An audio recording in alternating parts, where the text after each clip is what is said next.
Hello students, आज हम शुरू करने जा रहे हैं मैथमेटिक्स क्लास 12 का बहुत ही इंपॉर्टेंट यूनिट यानी कैलकुलस। हालांकि क्लास 11 में इसका इंट्रोडक्शन हो चुका है, उसे पहले रिकॉल कर लेते हैं। क्लास 11 में कैलकुलस के 2 चैप्टर थे। चैप्टर 13 में जिसका नाम था सीमा और ऑकलज। सीमा चैप्टर में जिसको हम लोग लिमिट्स बोलते हैं ये था, और ऑकलज जिसको हम लोग को प्रथम सिद्धांत से हल करना यानी सॉल्व करना सिखाया गया था। इसमें जनरली एक फॉर्मूला था f dash x equals to limit h stand for 0 f x plus h minus f x upon h. तो लास्ट ईयर में हम लोगों ने ये देखे थे, लेकिन आज का जो टॉपिक यानी यूनिट है वो स्पेशली क्लास 12 के बच्चों के लिए स्टार्ट होने आ रहा है। अच्छा, शुरू करने से पहले मैं बता दूं कि हम डायरेक्ट एनसीईआरटी को टच नहीं करेंगे। पहले कुछ कंसेप्ट क्लियर करेंगे, अपना कैलकुलस को लेकर जिसे हिंदी में कलन कहते हैं उसका सबसे पहले बेस मजबूत करेंगे, फिर आगे बढ़ेंगे एनसीईआरटी की तरफ। क्योंकि एनसीईआरटी में कंसेप्ट बहुत ही कम देखने को मिलेगा, क्योंकि ये बहुत इंपॉर्टेंट यूनिट है। इसलिए सबसे पहले हम इसके बहुत सारे क्वेश्चंस बुक मनोहर से लगाएंगे। अगर आपके पास हो ओल्ड मनोहर है वो तो और अच्छा है, ओल्ड एडिशन हो जाए, और अगर नहीं है तो आप मार्केट से इसे परचेज कर लें, क्योंकि इससे आपकी 80% तक मैथमेटिक्स क्लास 12 की अच्छे से सॉल्व होने वाली है। और जब ये पूरी तरीके से हम सॉल्व कर लेंगे फिर बढ़ेंगे एनसीईआरटी की तरफ। ये आपका कंसेप्ट और बेस क्लियर करने में बहुत मदद करेगी। अगर मार्केट में आपको मनोहर का ओल्ड एडिशन मिल जाता है तो बहुत ही अच्छा है, सबसे बढ़िया है, नहीं तो कोई बात नहीं है, क्योंकि सारे क्वेश्चंस मैं विद देयर कॉन्सेप्ट्स बोर्ड पर बताता रहूँगा। ज़रूरत है बस कॉपी पेन और कंसंट्रेशन की। तो स्टार्ट करते हैं आज का लेक्चर। तो सबसे पहले देखेंगे क्लास 12 में कैलकुलस के कितने चैप्टर्स हैं। तो जैसा कि हमें पता है क्लास 12 में मैथमेटिक्स की 2 बुक्स हैं, पार्ट 1 और पार्ट 2। पार्ट 1 में चैप्टर नंबर 5 और चैप्टर नंबर 6 जिनके नाम हैं सांतत्य और अवकलनीयता। उसके बाद चैप्टर 6 है अवकलन के अनुप्रयोग, अवकलन के अनुप्रयोग यानी एप्लीकेशंस ऑफ डिफरेंशिएशन। उसके बाद बुक पार्ट 2, इसमें है चैप्टर 7, चैप्टर 8 और चैप्टर 9। चैप्टर 7 का नेम है समाकलन, जिसको हम लोग इंटीग्रेशन बोलते हैं। देन इसके अनुप्रयोग यानी समाकलनों के अनुप्रयोग, एप्लीकेशंस ऑफ इंटीग्रेशन। और लास्ट चैप्टर इसका है अवकल समीकरण, चैप्टर 9 अवकल समीकरण यानी डिफरेंशियल इक्वेशन।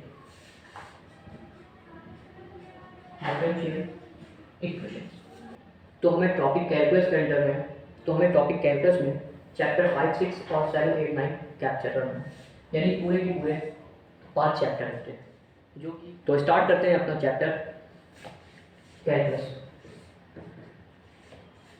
जिसमें पहला चैप्टर है सांतत्य और अवकलनीयता।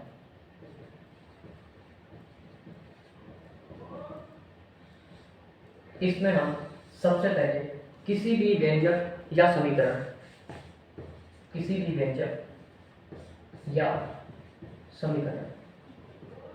इसका अवकलन करना सीखेंगे। अब ये अवकलन क्या होता है बस इसे ही आगे हमें समझना है। तो अवकलन का भी सीधा समान हम ये समझेंगे कि किसी भी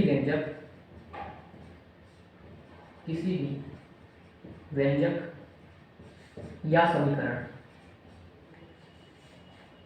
को उसमें उपस्थित चर के सापेक्ष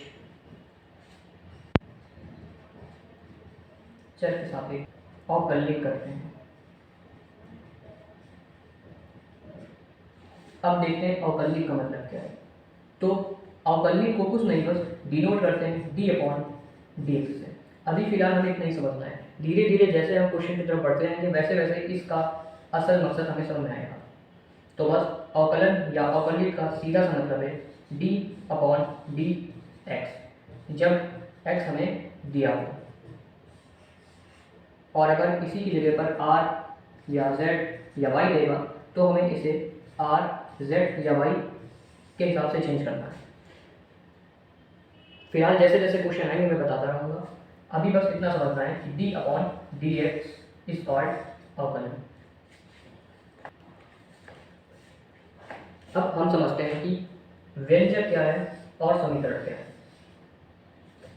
तो सबसे पहले देखते हैं व्यंजक क्या होते हैं। व्यंजक कुछ नहीं बस ये ग्रुप होते हैं, ग्रुप ऑफ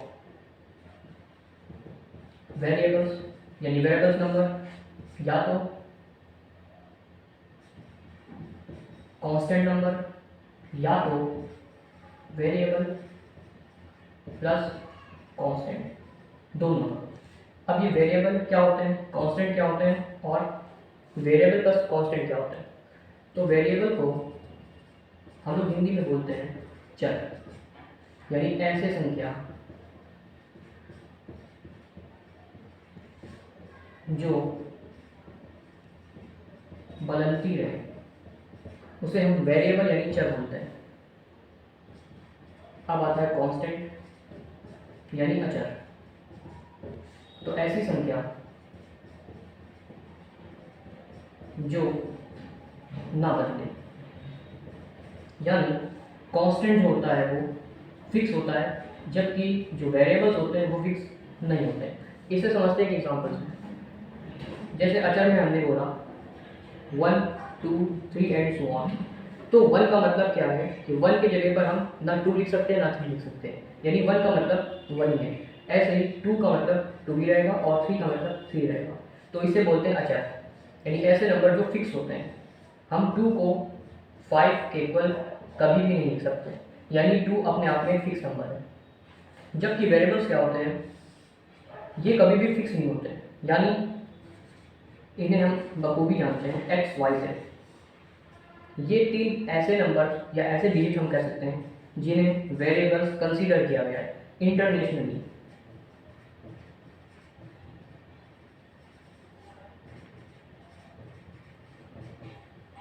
यानी x, y और z इंटरनेशनली अंडरस्टूड है कि इन्हें हम वेरिएबल्स ही कंसीडर करेंगे, क्योंकि हमें पता है अल्फ़ाबेट में a भी आता है, b भी आता है और ऐसे करते करते z आता है। तो क्या हम सभी को वेरिएबल्स कंसीडर करेंगे? तो आंसर होगा नहीं। इंटरनेशनली अंडरस्टूड है कि केवल और केवल x, y और z को ही हम वेरिएबल्स कंसीडर करेंगे, जबकि a, b, c and so on till w ये नंबर तब तक वेरिएबल्स नहीं होंगे जब तक कि क्वेश्चन हमें करेक्ट है। यानी जब क्वेश्चन में दिया गया होगा कि एक वेरिएबल यानी चर आप कंसीडर कर सकते हैं, तब ए को हम चर पद यानी वेरिएबल मानेंगे, अदरवाइज ए कभी भी वेरिएबल नहीं होगा। इसीलिए हमें क्लास 8 में एक इक्वेशन सिखाई गई थी ax² + bx + c = 0, जो कि द्विघात समीकरण होता है। तो इसमें हम a, b और c तीनों अचर यानी कांस्टेंट मानते थे। ऐसा इसलिए मानते थे क्योंकि a, b, c को जब तक कि क्वेश्चन करेगा नहीं तब तक कि हम इसको वेरिएबल कंसीडर नहीं करेंगे। तो आई होप आपको वेरिएबल और कांस्टेंट में फ़र्क अच्छे से समझ में आया होगा। एक बार और समझ लेते हैं। वेरिएबल यानी जो वेराई करे, यानी जो बदले। कांस्टेंट जो नियत रहे, यानी जो फिक्स रहे। जैसे 1, 2, 3, 4, √3, -3, -5 ETC, ये सारे कांस्टेंट हैं। यानी 1 को हम सिर्फ 1 ही बोल सकते हैं, √3 नहीं बोल सकते हैं। उसी तरीके से वेरिएबल्स केवल और केवल x, y और z ही होंगे। तो बस हमें इतना समझना है कि जो चर पद होते हैं उन्हें x, y, z, और जो अचर होते हैं वो कोई भी नंबर, कोई भी रियल नंबर, यानी दुनिया भर का कोई भी नंबर हो सकता है। अब आते हैं हम व्यंजक की तरफ।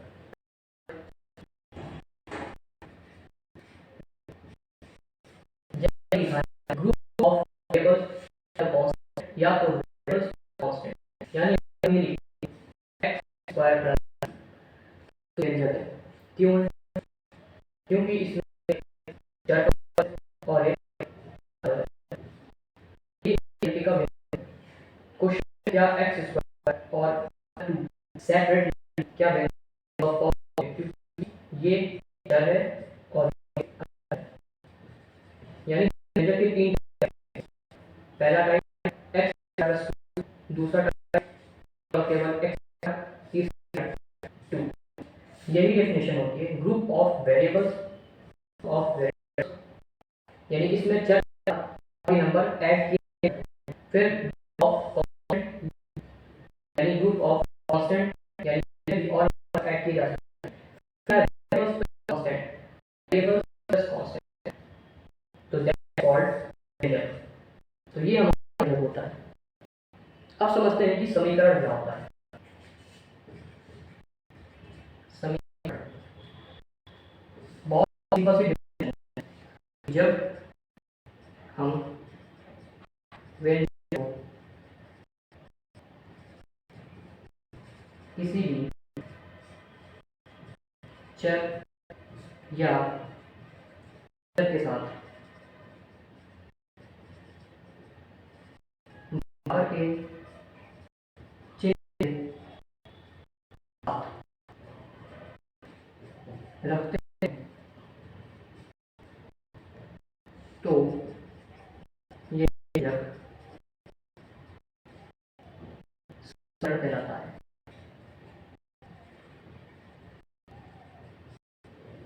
यानी अगर किसी व्यंजक को हम उठा के यानी x स्क्वायर 2 को हम किसी के भी इक्वल कर दें तो वो मेरा व्यंजक समीकरण कहलाएगा। यानी इस 0 के जगह हम a, b, c, x, y, 3, 2 कुछ भी रख सकते हैं। बस समीकरण होने के लिए एक शर्त ये है कि इक्वल का साइन जरूर होना चाहिए। तो ये फर्क होता है व्यंजक और समीकरण। तो उम्मीद है आपको व्यंजक और समीकरण में क्या असल में डिफरेंस होता है वो समझ में आया होगा, क्योंकि हमें कैलकुलस स्टार्ट करने से पहले व्यंजक और समीकरण को अच्छे से समझना होगा। एक बार फिर समझ लेते हैं और लिख लेते हैं।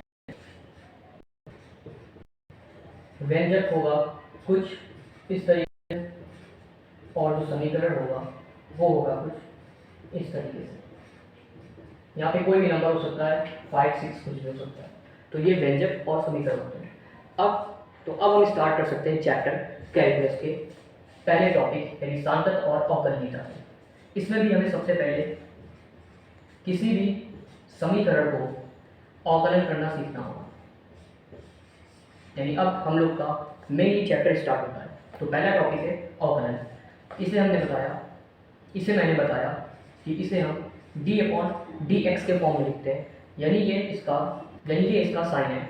जिस तरीके से हम वेलोसिटी को स्मॉल v से लिखते हैं, करंट को स्मॉल i से लिखते हैं, वोल्टेज को v कैपिटल V से लिखते हैं, इसी तरीके से हम अवकलन को d/dx से लिखते हैं। अब यहाँ पर बात आती है कि x क्या है, इसके जगह पर y भी हो सकता है और z भी हो सकता है। तो अभी जैसे जैसे हम क्वेश्चन बताते रहेंगे, जैसे जैसे हम क्वेश्चन में आगे बढ़ेंगे, वैसे वैसे समझ में आएगा कि यहाँ पर x क्यों है, y क्यों नहीं है और z क्यों नहीं है। तो अभी बस इतना हमें ध्यान रखना है कि अवकलन का मतलब d/dx। तो स्टार्ट करते हैं एक एग्जाम्पल को लेकर। तो सबसे पहले दिया जाएगा x⁶, इसका हमें अवकलन निकालना है या अवकलन करना है। तो ये x⁴ ये मेरा एक व्यंजक है। तो पहला स्टेप यही होता है पहला स्टेप है कि किसी भी व्यंजक को हम समीकरण में बदलते हैं। समीकरण का मतलब है कि इस व्यंजक में कहीं ना कहीं इक्वल का साइन होना चाहिए। तो x की पावर 6 को हम लिखते हैं y के इक्वल। अब ये y कहाँ से आया है, तो हमें ये समझना है कि इसे हम अपने आप मान लेते हैं। अब बस यहाँ पे ध्यान रखना है कि हमारे पास सिर्फ x, y और z यही तीन चर होते हैं। फिलहाल x का यूज़ तो हम कर नहीं सकते क्योंकि ऑलरेडी वो क्वेश्चन में दिया हुआ है। हम यूज़ कर रहे हैं अब y का। हम इसे z भी लेट कर सकते हैं और y भी, ये हमारी चॉइस होती है। बट ज़्यादातर बुक में y ही कंसीडर किया गया है, इसलिए हम दिए हुए व्यंजक को y के इक्वल करके इसे हम लोग बना लेते हैं समीकरण। तो क्वेश्चन क्या था, क्वेश्चन था x की पावर 6, इसे हमने बदल दिया y की पावर, बदल दिया y equal to x to the power 6 में। तो ये मेरा पहला स्टेप हो गया। अब बढ़ते हैं अवकलन की तरफ। अवकलन करने से पहले हम क्या करते हैं, इसे मान लेते हैं समीकरण 1। लिखेंगे समीकरण 1 में x के सापेक्ष अवकलन करने पर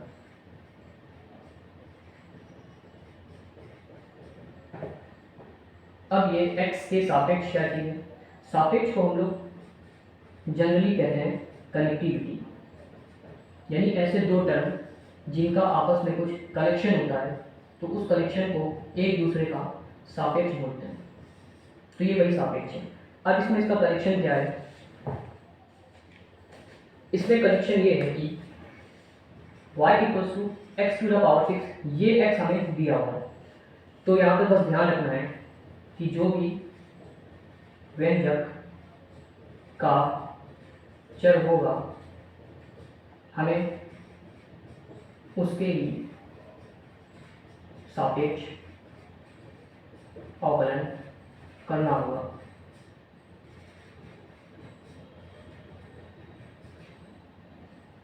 अब ये अवकलन क्या होता है, अवकलन कुछ नहीं, बस हमें ध्यान रखना है डी अपॉन डी एक्स, यानी x के सापेक्ष हमें डी अपॉन डी एक्स लिखना है। तो स्टार्ट करते हैं, अभी समझ में आएगा। y equals to x to the power 6 लिखा हुआ है, तो हमें क्या करना है, x के सापेक्ष अवकलन करना है। तो x के सापेक्ष अवकलन को लिखते हैं d अपॉन डी एक्स से। यहाँ पे y equals to d upon d x x to the power 6। अगर ये नहीं समझ में आया तो उसमें हमने कुछ नहीं किया है, बस d अपॉन डी एक्स को दोनों पक्षों में गुणा किया है, दोनों पक्षों में गुणा किया है। सेम ऐसे अगर y equals to x to the power 6 होती और हमसे कहा जाता है कि दोनों पक्षों में 5 से मल्टीप्लाई करना, तो 5 इधर लिखा जाता है और 5 इधर लिखा जाता है। बस इसी 5 के जगह पर हमने अवकलन का साइन यानी d अपॉन डी एक्स किया हुआ है, बाकी y को और x की पावर 6 को एज इट इज नोट कर दिया है। तो सेकंड स्टेप ये है जो कि उम्मीद है कि समझ में आया होगा। अब बढ़ते हैं नेक्स्ट स्टेप की तरफ। तो जैसे ही हम d अपॉन डी एक्स किसी भी x की पावर का करते हैं तो यहाँ पे एक फॉर्मूला जनरेट होता है, वो फॉर्मूला है d upon d x x to the power n। n आगे आ जाएगा, फिर चरपद और उसी n में एक माइनस, जहाँ पर n बिलोंग करेगा रियल नंबर से। रियल नंबर का मतलब होता है दुनिया भर का कोई भी ऐसा नंबर जो imaginary in the sense root के अंदर माइनस, ऐसा नहीं होना चाहिए। रियल नंबर का मतलब होता है कोई भी वास्तविक संख्या, 1 2 3 रूट 3 माइनस 3, कोई भी पॉइंट में कोई भी नंबर हो सकता है। तो यहाँ पर n का मतलब कोई भी नंबर हो जाएगा, वो भी रियल नंबर। अब इसको सॉल्व करते हैं यहाँ पे फिर से कि d upon d x x to the power n का फॉर्मूला होता है n, यानी जो पावर होगी वो आगे आएगी, उसके बाद यही वाला चरपद, उसके बाद पावर में 1 माइनस कर देंगे। तो इसी तरीके से इसमें करेंगे dy upon d x equals to d upon d x of x to the power 6। तो पावर जो कि n है वो आगे आ जाएगी इसके तरफ, उसके बाद x लिखेंगे, उसके बाद n में 1 माइनस कर देंगे, यानी आंसर हो जाएगा 6x की पावर 5। फिर से देख लेते हैं, बहुत ही सिंपल है। जैसे मान लेते हैं x की पावर 4 एक व्यंजक दिया गया हो, इसे y के इक्वल करना है, d upon d x y, d upon d x यहाँ पर लिखना है और बस इस पावर को आगे कर देना है, उसके बाद यही चरपद लिख लेना है और इस पावर में एक लेस कर देना है और ये मेरा हो जाएगा आंसर। तो इस तरीके से पहला फॉर्मूला जो कि बहुत ही इंपॉर्टेंट है ऐसे होगा। एक और ले लेते हैं example, x to the power 7, तो इसे बस y के इक्वल करना है, d अपॉन डी एक्स इधर लिखना है, d अपॉन डी एक्स इधर लिखना है और ये वाला फॉर्मूला जनरेट करना है, यानी n आगे आएगा, उसके बाद x लिखा जाएगा, उसके बाद n की पावर, उसके बाद x की power n minus one, x की पावर n कितनी 7, 7 minus one, that means 7x to the power 6, तो ये हो जाएगा answer.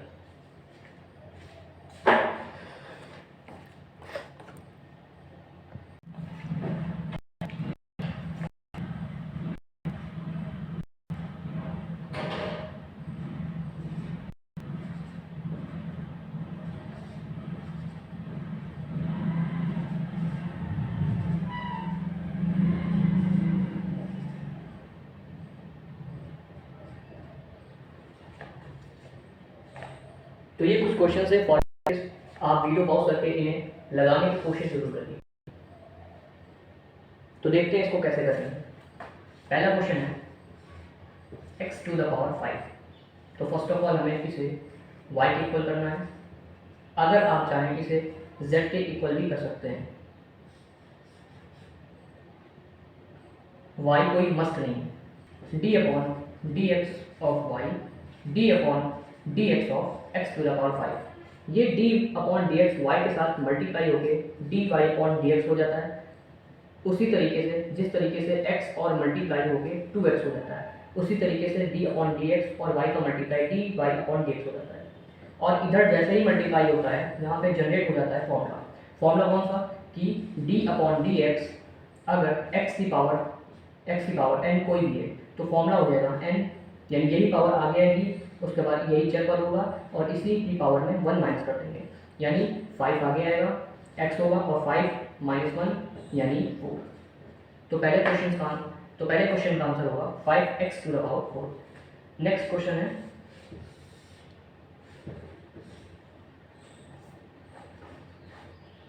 x to the power 7। सबसे पहले इसे y के इक्वल करना है, उसके बाद दोनों तरफ मल्टीप्लाई कर देना है d अपॉन डी एक्स से, और जैसे ही हम सापेक्ष, इसे ही सापेक्ष कहते हैं यानी कनेक्टिविटी वाले टर्म में जैसे ही d अपॉन डी एक्स करेंगे यहाँ पर जनरेट हो जाएगा फॉर्मूला, यानी 7 आ गया आएगा x और उसके बाद 7 में 1 minus, that means 7x to the power 6। Next question x to the power minus 8। तो फर्स्ट ऑफ ऑल हमें इसे y के इक्वल करना है, उसके बाद दोनों पक्षों में इसके यानी x के सापेक्ष अवकलन करने पर तो d upon d x x to the power 8। अब यहाँ पे फिर से फॉर्मूला जनरेट होगा d upon d x x to the power n, जो कि होता है n x की पावर n माइनस 1, यानी ये पावर आएगी आगे, उसके बाद ये चेक, उसके बाद -8 माइनस 1। अब हमें पता है कि माइनस माइनस डिसाइड करते हैं प्लस, यानी 9, और साइन लगेगा जो भी नंबर ग्रेटर है तो 8 का साइन, यानी इसका आंसर हो जाएगा -8 x to the power -9। Next question है